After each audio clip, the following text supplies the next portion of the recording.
Hunting himself, so nice. It went 15 seconds long, right? And we all know why. You enjoyed that shot, thank you very much. Let's start with Kurt. You're halfway through filming final season, final 13 episodes. 57% of fans think Jax, who's on a mission to avenge Tara's death, will live at the end of the show. Which surprised me. I'm wondering, is his fate decided in your mind either way, or is that one of the things that can still change in the writer's room? First of all, I'm really bad at math. Numbers confuse me. You know, I would say that I know where I want our hero to be emotionally and like sort of thematically at the end of the season. What I try to do is keep a sort of loose grip on the actual story process so we can get there in an organic way. You know, I have a great team of writers and great directors, and I don't, much to the chagrin of my production team, I like to back up really tight to production. So like I'm writing episode 7 as we speak, and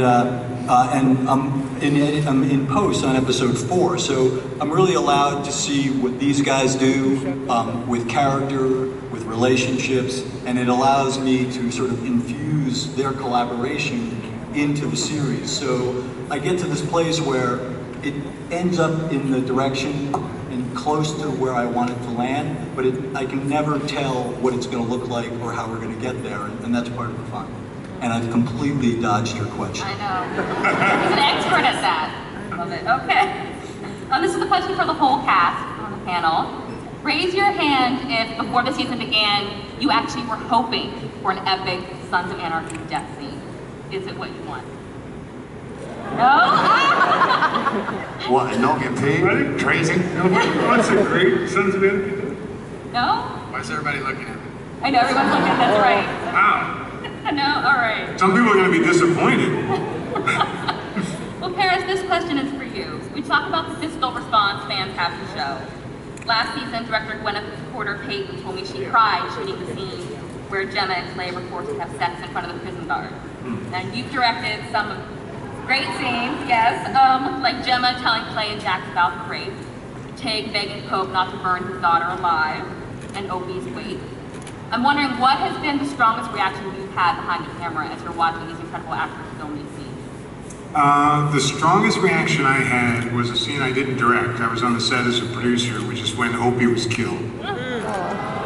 And when we filmed that scene, and we built the set, I can tell you now because it's a couple seasons away, we built the set to have it done very quietly on our stage and not on a distant location. And when that actually happened and his head was smashed by the guy wielding the pipe, all of us were crushed, along with Opie. It was really like an epic moment for us and for him. And I remember seeing the guys running up to the window, and they were not acting anymore. I mean, they really had lost a brother. And the crew was dissolved in tears, and it took us a minute to recover from it. I mean, more than a minute. And I think for me, that was the moment that I thought, Sons of Anarchy is real. This is not just a show. This is really a real brotherhood, and people really care. Not just the people who make the series, but you two out there really care about what happens to these people. So I was really proud to be a part of that. And I just want to add to that because in that scene, it was just Charlie, Tommy, and myself. And in the very final take, the camera was on Ryan. And what he was looking at, unbeknownst to him, all the actors showed up and were standing behind the glass. Even if they weren't in the scene? No, that's what I said. They weren't in the scene at all. Just the 3 of us were. And then there was 12 of us standing for Ryan to look at on his last kind of breath as Opie, and it was not a dry eye in the house. It was amazing. It was a standing ovation for 12 minutes. Couldn't stop it. It's great. All right. Theo, I want to come to you. I know that you like to watch the previous season of Sons before you start shooting the new season every year, just to get back in the proper mindset. I'm wondering if you've ever been tempted to fast forward through scenes that are beautifully filmed but just too brutal to relive again.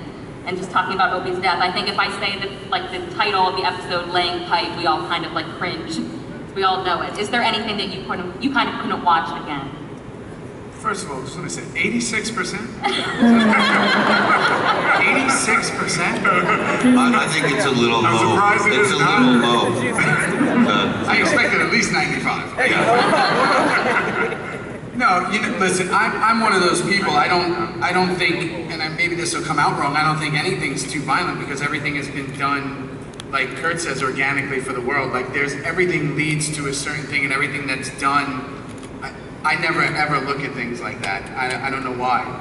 It's just the way it is the way it is, and that kind of started with the burning of the bag. I remember that was kind of when it just made sense in the world. So for me, every single thing that we've ever done has made sense. And has it been brutal? I don't think it's more brutal than anything else that's, and if you guys thought that stuff was brutal.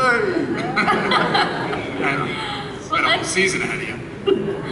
Let's move on to something that I hope is genuinely happy news. The question is for Kim. Kurt has said Walton Goggins will return as Venus Van Dam.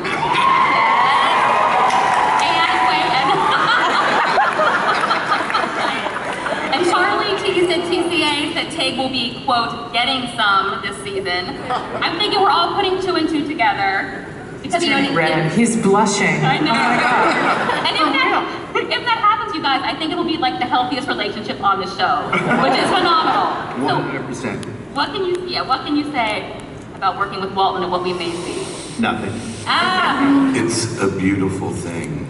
No, Goggins is great. I mean, she came on in season 5, and I remember telling Walton that when he had his breast fitting and shaving his legs, I didn't want to see it. I didn't want to be around it, so don't come when I'm on set. So literally all of us guys saw Venus Van Dam for the first time on that day, and there was no acting required. That was just a very, very magical day for many reasons.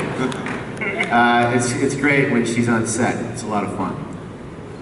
Kurt, anything you can add about Venus Van Dam, like how soon we may see her, how many episodes? I'm semi-erect just thinking about it. You stole a fudgy. Another way to dodge the question, but well done. Okay. Katey, question for you. Yesterday on the Awesome Women Who Kick Ass panel, you talked about filming a scene on this Friday that had you going from emotion A to Z in a page and a half. Are we going to see Gemma come unglued in the final season? And if so, how do you balance that strength that Gemma's revered for with having to show vulnerability that makes her human? Excuse me.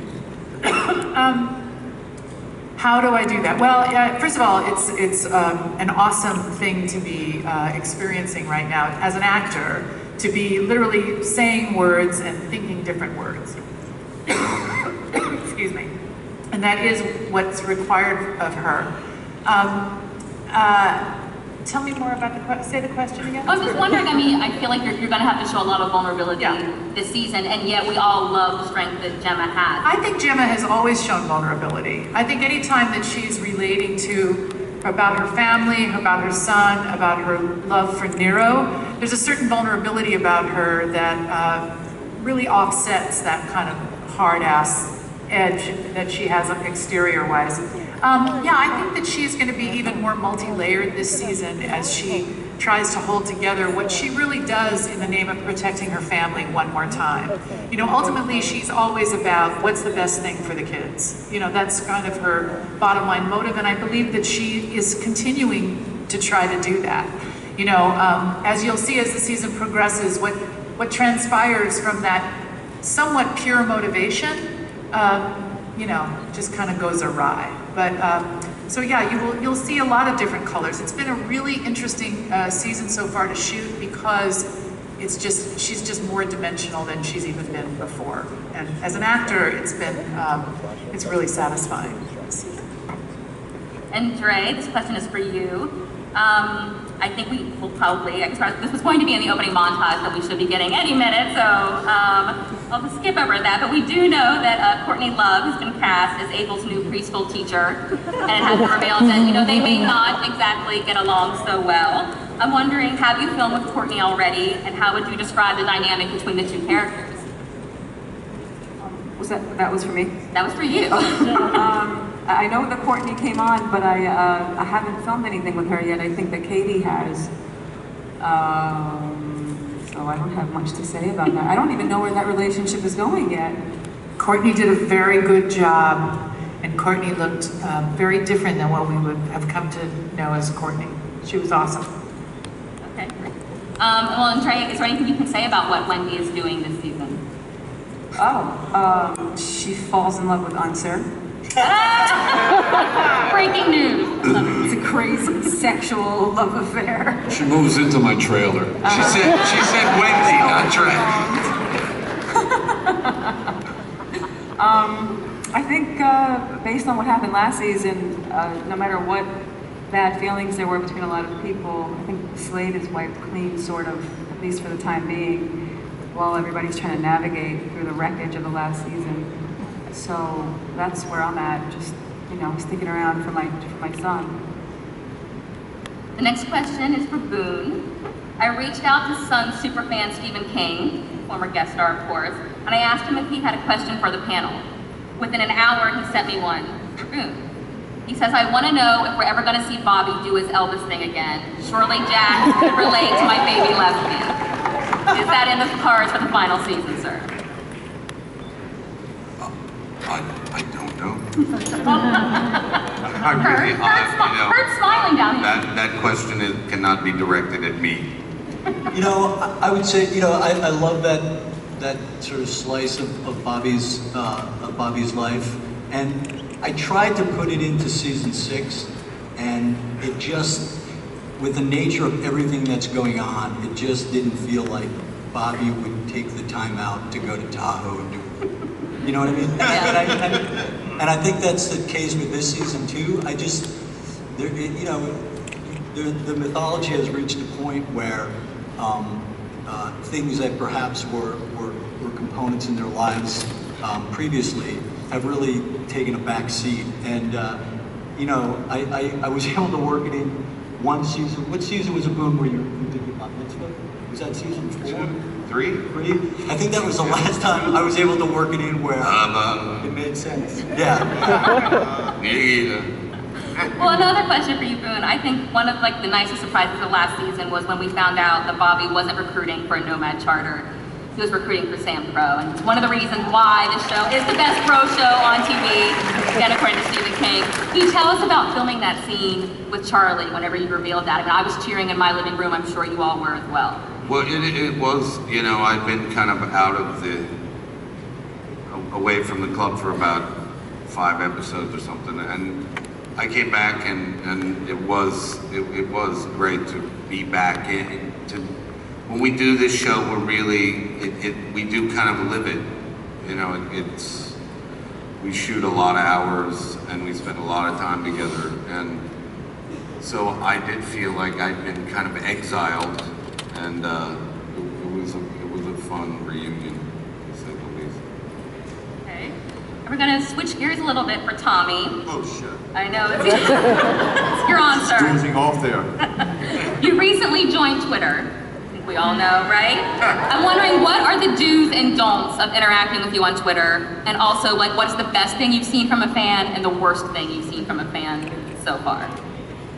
Wow, there is no don'ts with There's, the worst and best thing I've seen from fans, nothing. Everyone's so beautiful and wonderful.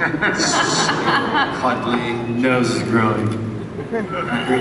That's you, Kim. Nothing jumps to mind, but I get nothing but love. Nothing but love. Okay, good. Thank you. And what can you say about Chibs this season? I mean, again, just going back to sort of the best bro show on TV, the way that Bobby and Chibs have stood by Jax. I think we're going to maybe see that in the season 7 premiere. Well, we kind of go behind Charlie's back, and we have a little thing this year. Tommy and I. We see a lot of Chips this year. You know what I'm saying, kids? The rating this year is pretty phenomenal. I'm saying that because, in a totally selfish way, because I get to do some really amazing stuff with Charles and Boone and Kim. Rats. But yeah, this season's fantastic. And we're on episode 6, and I'm loving it. I'm just loving it. You see a lot more of Tommy. Wow. Like literally. A lot. We love Caleb. We love Caleb. Nice. Okay, Theo, we have a question for you. You recently tweeted, end of the season, you will look at us like a couple of surgeons because we're going to rip some hearts out. And I'm wondering, considering you play Happy, like, do I take that, is that emotionally ripping hearts out, or like literally you will be ripping hearts out? I think we're going to break a lot of hearts this year. Yeah. That's it. Get your handkerchiefs. And I'm excited that you've been up to a series regular. Are we going to learn anything new about Happy this season? Are we going to be seeing more, obviously seeing more of you on the show? I think once again, that's every story that comes out of this thing is from Kirk's mind. So that's yeah. I'm just taking the ride. All right. Okay, guys, I think we finally have the opening montage from the season 7 premiere. Let's